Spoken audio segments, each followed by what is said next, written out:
بسم اللہ الرحمن الرحیم۔ جمعۃ المبارک کے دن ایک گھڑی ایسی ہے کہ جس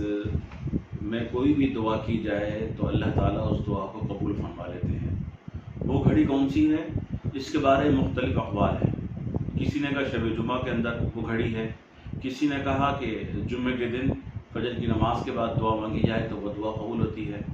اور کسی نے کہا کہ وہ نماز جمعہ کے بعد وہ گھڑی ہے، اور کسی نے کہا کہ نماز عصر کے بعد عصر اور مغرب کے درمیان وہ گھڑی ہے۔ اور ایک قول اس میں یہ بھی ہے کہ جو اکثر لوگوں کی رائے ہے کہ جمعے کے دن جب امام نماز جمعہ کا خطبہ دیتا ہے تو دونوں خطبوں کے درمیان وہ گھڑی ہے۔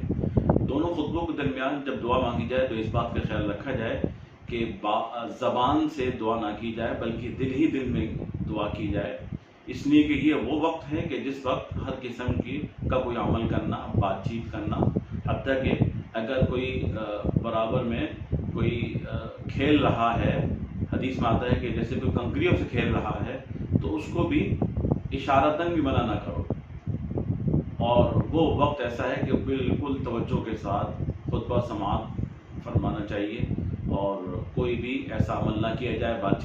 چیت نہ کی جائے۔ لہٰذا دونوں خطبوں کے درمیان جب دعا مانگی جائے گی تو وہ دعا دل ہی دل میں کی جائے۔ اور ایک قول یہ بھی ہے جس پر حضرت فاطمہ الزہرا رضی اللہ تعالیٰ عنہ کا عمل تھا، اور انہوں نے اپنی بانجی کو یہ